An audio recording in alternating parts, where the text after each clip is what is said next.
Hi there, Laura here again from 5 out of 4 Patterns, and it's day 3 of our Key West sew-along sponsored by Raspberry Creek Fabrics. Today, I think we're working on the first 9 steps of the tank, tankini, and dress. Let's go. Okay, so in day 1, I realized I made a little bit of a mistake by not reading thoroughly, which happens.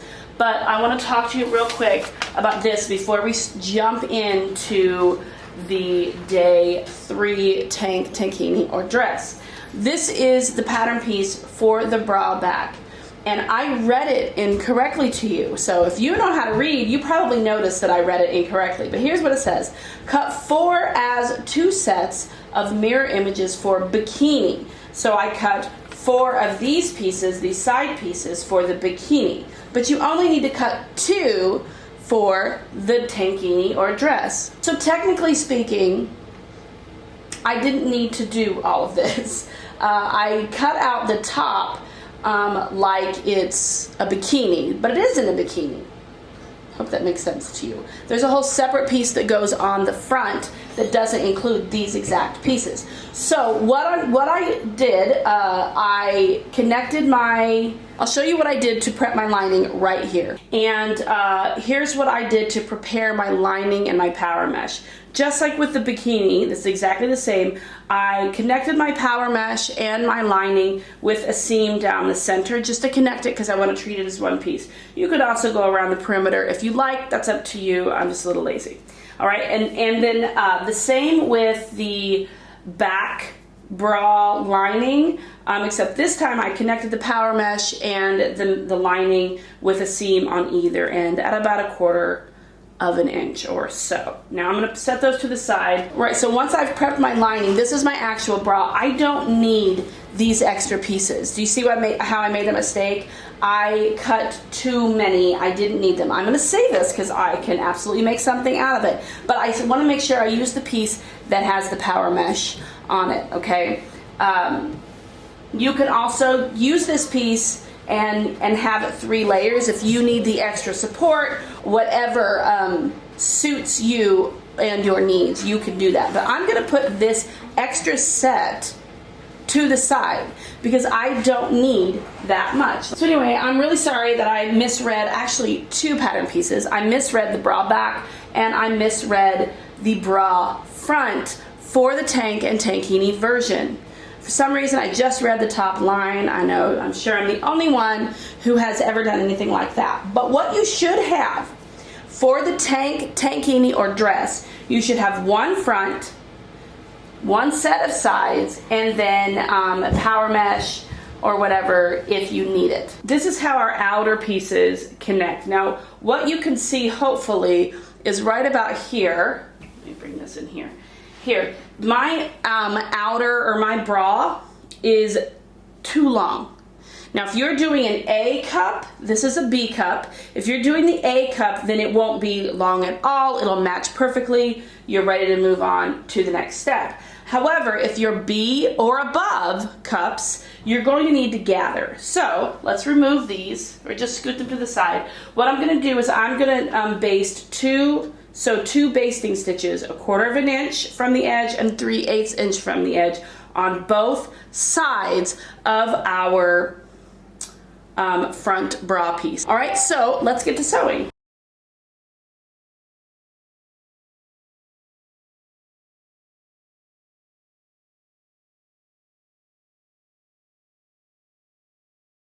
We've got our main, our outer front, and our outer back. And what I need to do is I need to gather this to where they match. So I'm going to grab a couple of threads, hopefully.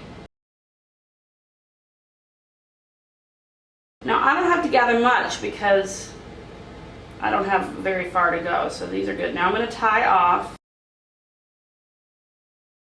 Now I'm going to even out my gathers a little bit. Won't be hard because there's not much there. And then I'm going to place these right sides together. So flip that over and place the back and the front right sides together, lining up the raw edges, and now I'm going to clip in place. Now let's repeat that with the other side.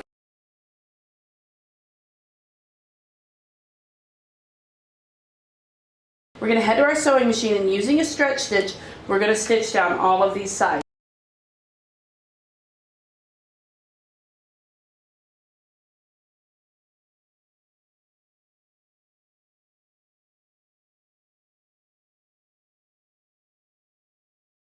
Alright, so it's time to get our underbust elastic all ready to go, and this is the same instructions as for the bikini. There is a chart in case you want to use it, but going with your individual measurements for this is going to give you the best outcome. So the table or the chart is just a suggestion, which is fine if that works for you. Use it.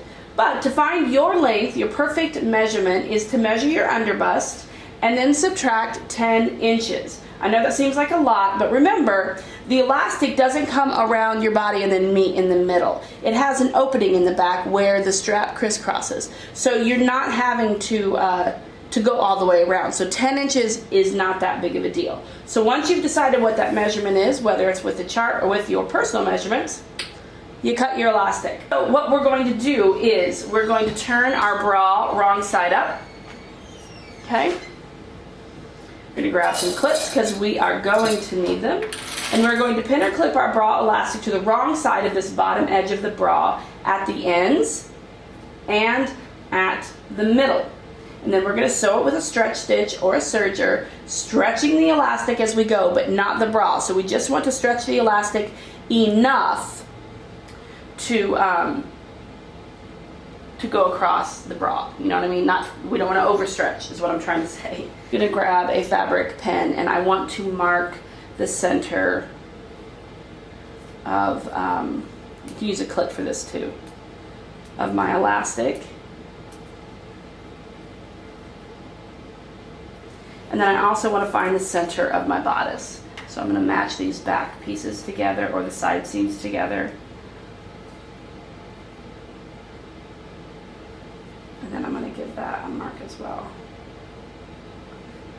Just makes it easier. You can either mark it or clip it, it's up to you. Alright, so there. Alright, now, make sure you can see this. We're going to clip our elastic to one end, and then scoot it over and pull it away, all the way over, and clip it to the other end. And then we're going to match those center lines. Alright, now I'm going to head to my sewing machine. I'm going to be stretching this as I go just to meet the fabric. I'm not going to do this. I do not want to stretch. Sorry, you can't see. I'm going to stretch it. See how much fabric I've got there? I'm going to stretch it to meet. Okay? I'm not going to overstretch. I'm not going to do that. I'm going to stretch it toward the just meet. Alright, I don't want to stretch the fabric. I'm going to use a stretch stitch, but you can certainly use a serger, and I'll be right back.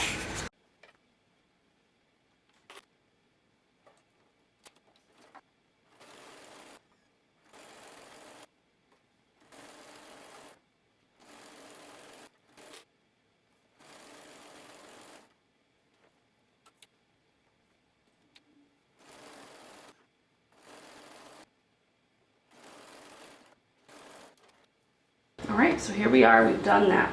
Now for step 5, I'm going to turn it back over to the wrong side. I'm going to fold it up. Okay? You can clip it if you like, it's up to you. You do not have to clip it if you're more comfortable working like that. But then we're going to go back to our sewing machine, and using a stretch stitch, zigzag, or cover stitch, we're going to top stitch this down. So it's going to look like this. So we've turned it up, and you'll have to stretch it as you go, but then you'll top stitch it. And you just want to make sure that the elastic is all the way down. You don't want a bunch of fabric on this bottom side. You want it kind of snug in there, if that makes sense. All right, so I'm going to go to my sewing machine and do that.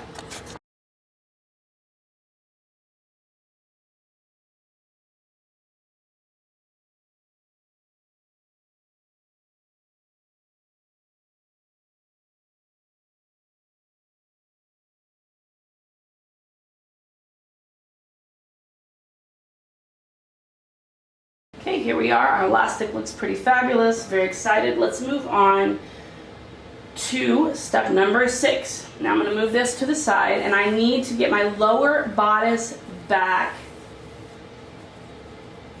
piece and my bodice top back pieces. Now we're going to take the bodice back pieces and we're going to place them right sides together. If you look at the picture, if you look at the illustration on the tutorial, you'll see that this curved edge is the top. Okay, so this straight edge is the bottom, and the point of the curve goes to the outside. So if I turn this over, it's going to go like this, and here's my point of the curve. It's going to go over here. And I'm going to do the same thing here. This is the straight edge. I'm going to flip it over. The point of the curve is on this side.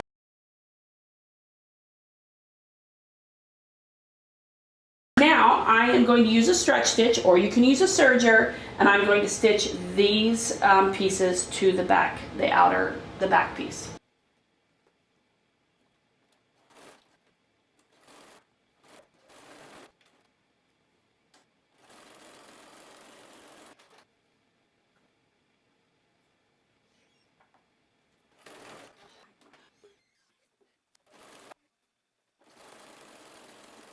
Here we are. Now it says press the seam allowance up toward the top back and top stitch in place. All right.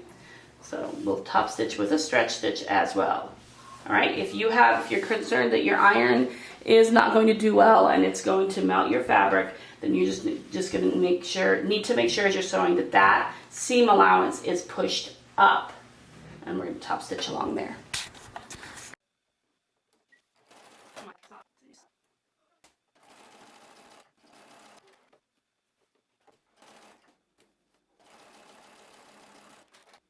All right, so we're moving on to step 8, which is for maternity option only. So we'll skip step 8 if you're not doing maternity option. I am not, but I'm going to read through it for you real quick. So it says this, to set the sew 2 lines of basting stitches, so you're gathering, okay, along the side seams of the maternity front bodice, okay, and there are diamonds or notches to show you where to start and where to finish. And then you're going to gather that up. This is for the maternity front bodice, not the back bodice. But you're going to gather that front bodice up to where it meets the back bodice. All right? So you want the side seams to meet here. All right, so that's step 8. So if you're not doing maternity, you're not going to do that. If you are, you're going to do that on both sides of the front bodice. If you are doing the regular or everything else, what we're going to do now is grab our front bodice, place it right side up, okay, and then our back bodice, placing it right side down, and we are going to notice how the side seams match up. You want the maternity, you want it to match up as well. It's okay that there's a little extra fabric here. I'll just stitch that and then pull this over and stitch that. It's no big deal. So step 9 is sew the side seams of the bodice back to the side seams of the bodice front, right side together, using a stretch stitch or serger. So let's go get it done.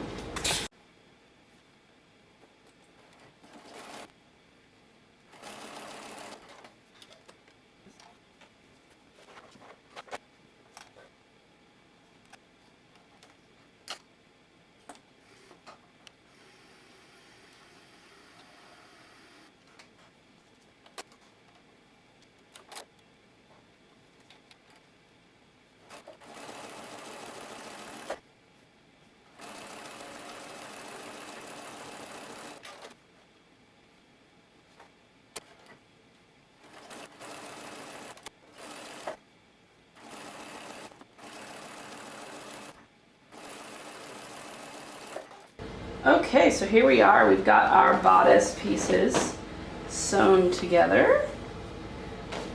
I'm getting excited. I don't know about you, but it's getting pretty exciting. I love this look. All right, we are finished with day 3. Let's move on to day 4.